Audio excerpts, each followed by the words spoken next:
Don't get left behind by Xbox. Xbox needs to steal this PlayStation feature. I'll tell you the truth about ray tracing and Forza. Let's discuss. What's up, guys, and welcome back to the weekend edition of Xbox Ready. This is an ultra special upload, not only because I'm, flying with my wingman Jimmy Champagne right here, like I usually do on Sundays, but this may be our last in-person flight together. No, like we're still discussing like maybe doing like a Zoom thing, but Jimmy's moving away, so this is going to be the last time we do this in person, in physically the same space. And they took our studio away. Yeah. The landlords came in, they threw all our stuff on the streets. Our Xbox Series X fridge is in the gutters now. You've gotten me in a lot of trouble actually, because people are like, should I throw down Xbox needs more games for old time's sake? This showcase that they just did, honestly, it was like really impressive. It was like, hey, we're not treating PC like second class or like something that's going to come out later. Everything's coming out at the same time. Yeah, and I have even more good news for you, and this is something that you just listed off in your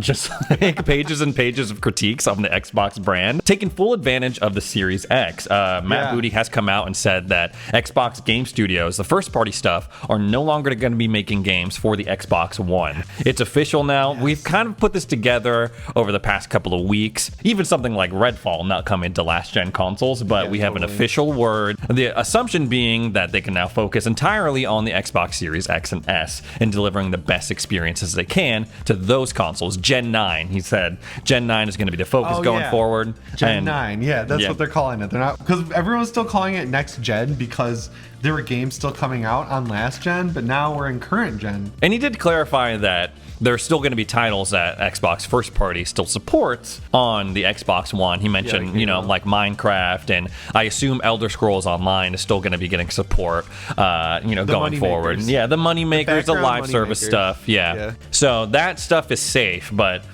we can assume that all the stuff that we saw at the Xbox Showcase is going to be exclusive to the Xbox Series X and S, the Gen 9. Yeah, it's funny how this is just lining up with the PlayStation side of things. Like Sony said their live service games may still come to PS4, some of them, but one of those big ones was definitely The Last of Us Factions, and that might be canceled. So we don't know what's going on with their live service stuff. But yeah, I think it's a good move, right? Like there's enough Xbox Series X's out there. They said at the showcase that they're like gonna make sure that there's more of those on shelves because they still have been a little hard to get. They've got the black Series S. Like focus on that. They've been doing a good job with that Series S too. Yeah, we did get word from the creative director of Turn 10 that he's been playing the new Motorsport mostly on his Series S. So I thought that was very encouraging when I heard that. Howard said he's been playing Starfield on his Series S because he has a Series X in his basement and his kids use that all the time. So he has a Series S in his living room, and that's what he's been playing Starfield on. He said it's great. Now, I'm looking forward to see what these game studios will do with like the full potential of just focusing on, the Xbox Series consoles and PC. Did you see that it was a different country, it wasn't America, but sales for the Xbox Series X went up like 1,900% or something like that after the Starfield announcement, the Series X specifically. I think people are going to want Series X more now that there's games that legitimately take advantage of it, It's crazy to think how big of an impact that Starfield Direct and the other games shown off on Sunday has had on the hype for Xbox as a brand, right? That's what Up I'm until saying. that, it was like game, people will be excited. Yeah, like Starfield, and I feel like a lot of people saw that and they were like, I want to play that. So in some way, I have to buy an Xbox, I have to buy a Series S, an X, I have to get Game Pass, put it up on PC, and that game's like a perfect example of why you would buy an Xbox because it's 30 FPS. We're going to talk about that, but if you want to get a PC that can run that at 60 FPS, you're going to spend like seriously over $2,000 at the minimum to get something that can run it maybe 1440p 1080p. You just go buy an Xbox Series X for $500 and play that thing day one, and it's going to be a really good experience because they're optimizing it to run well. People are looking forward to that game. I saw that it was number 2 on the Steam's global best-selling list, just in like terms of revenue and pre-orders and stuff. And it's like, okay, we see this kind of shift with Starfield, but imagine if they released 4 or 5 more bangers after that, where it's like Fable. you need it, you need the Xbox. They said they were going to finally be able to reach that target that they set for themselves of a big game every quarter. And the timing couldn't be better because this year's a little slow for Sony, right? Like Final Fantasy 16 15 is an exclusive, but it's not a first-party game, and it's a little bit niche, right? Like Final Fantasy is a big franchise, but it's not nowhere near what PlayStation has in their first-party roster. And Spider-Man's going to be huge, but we don't know what we're looking forward to next year from them and stuff like that. But Xbox has a huge lineup of great stuff already. Fortunately, as Xbox fans, we got a lot of different ways to get into the next generation without breaking the bank, right? Yeah. You know, I got my Series S close to like $200 because it was at the time where they were selling it like $230, $240. So yeah, there's a lot of different options if you're still on your Xbox One X, One S, your base Xbox One, to make that jump into the next generation, to take advantage of all these games that they're showing off and finally coming out with. Oh, buddy, I know you're gonna love this. We got to talk about cloud gaming. Jimmy loves cloud gaming, man. Sony's doing me dirty, dude. And I bring this up because we got news that actually Windows Central, I saw, covered this, that PlayStation is getting a cloud gaming feature that I've been wanting from Xbox for a long time. The ability to stream not only titles from your Game Pass library, or in this case the PlayStation Plus library, but digital titles that you own. I was so unaware that you couldn't do that on the Xbox. That's crazy. Yeah, you can only stream games that are on the Game Pass Ultimate library. It's not like Google Stadia, right? That was like the Stadia model. And I've been wanting a way to play my digital titles through the cloud, through streaming. And there have been rumblings about it, like, because I think at one point Elden Ring showed up on like the Xbox cloud gaming marketing at some point, a long time ago. Same thing with Grand Theft Auto and things like that. So it's been on my radar. And when they announced that they were partnering up PC Game Pass and NVIDIA GeForce Now, I thought that was going to be the answer I've been looking for, a way to stream games I own digitally to other devices. You connect your Steam library, right? And then you can play, if it's supported, you can play your Steam games. But it was not. It's just a way to play PC Game Pass titles and stream them. So it wasn't the answer I was looking for. And then I wake up this morning and I see this news that PlayStation is doing it before Xbox. And I was like, what the heck? What is going on? I wouldn't get too excited just because even me and Rich, the cameraman who runs everything over here, we did a video a long time ago when PS Plus came out, where we tried out PS3 game streaming on the PS5, and it was horrific. It was a terrible experience. There's a huge input delay. There's a blocky textures, and we were doing it on good internet. So we were like, okay, let's go back to a PS2 game, and even that didn't work very well. So I cannot imagine that this PS5 game streaming works all that great. And it's kind of weird because I think you can only test it, if I'm correct, I don't know if I am, on the PlayStation 5. And at that point, like, why not just download the game? Oh, so it's locked to only console. I think so. Or it's like you need PS Plus Premium and then a supported device or something like that. Like it's just testing. Obviously that's what they're testing it for, the Project Q. They're like, people are a little upset that you can only stream games you already own. Let's give people more of a reason to buy this thing. But I feel like they just don't know what to do with PS Plus Premium. Can I be completely honest? Cloud gaming has been really making me mad recently. Like, I used to be the biggest defender of cloud gaming. And lately, it's just, I don't know what's going on. It's just all those classic kind of cloud gaming issues that you were just describing, with the input delay and the stutter and all things like that, seem to be more frequent now, where I feel like there was a stretch of time where I was like, this is pretty good, especially when I was doing remote play. Remote play is good because it connects over the same network, so you don't get a lot of latency. And also, I do that with my Steam Deck to my computer, and it's great. But yeah, once you get outside of your house network and you're going to the cloud and then you're going to like a data center, it just totally breaks down. But there are certain cloud gaming platforms that seem to have figured it out. GeForce Now. Like GeForce Now, and then even Stadia, when I tried it, when it was still around, it was still a thing. I was like, playing Destiny 2 on it, I was like, this is pretty smooth. I mean, it's not like perfect, but GeForce Now, I think, works because your GPU does a lot of the work. Like if you have an NVIDIA GPU, like on your end, you're doing some of the processing or something like that. I caused not too much controversy the other day when I uploaded a video, but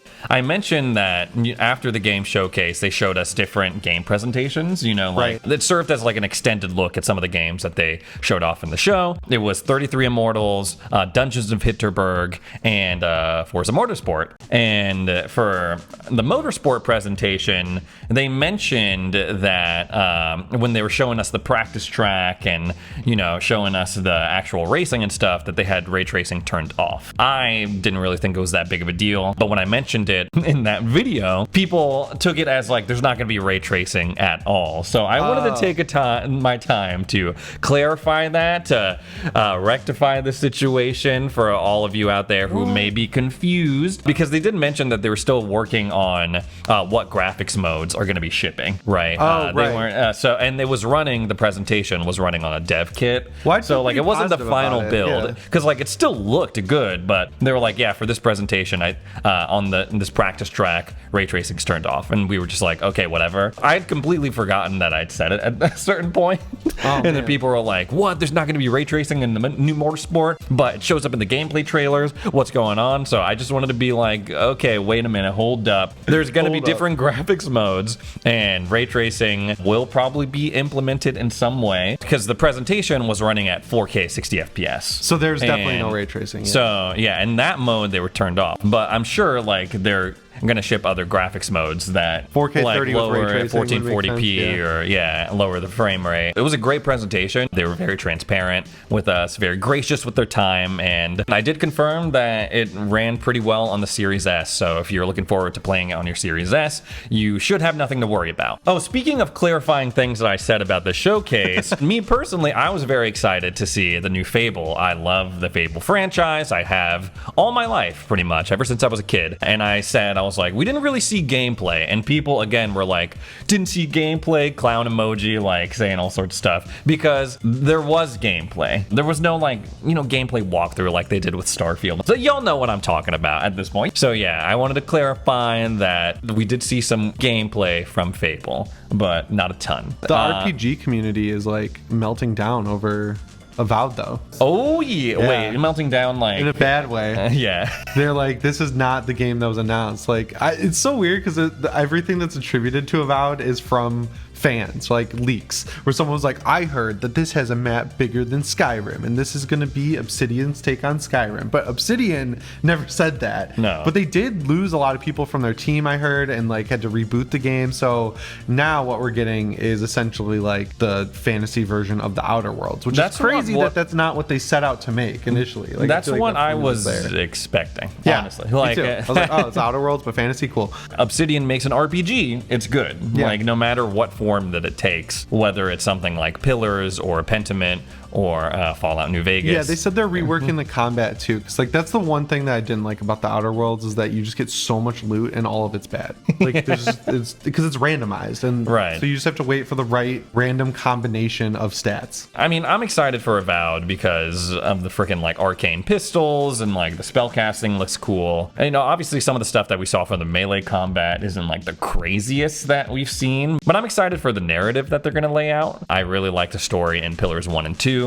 And I like the kind of branching dialogue options from Outer Worlds and the companion system, so I'm really looking forward to it. I wanted to get your 2 cents about the controversy surrounding Starfield. First of all, you introduced me to PC gaming. Yeah, you introduced me. I made Ray a gamer, a true gamer. Yeah, showing me like this is the kind of frame rates you can achieve, like beyond 60, and like here's what runs on optimal settings. So I wanted to get your take on Starfield being locked at 30 FPS. Dude, I totally believe them when they say that it's a feature and not a like concession.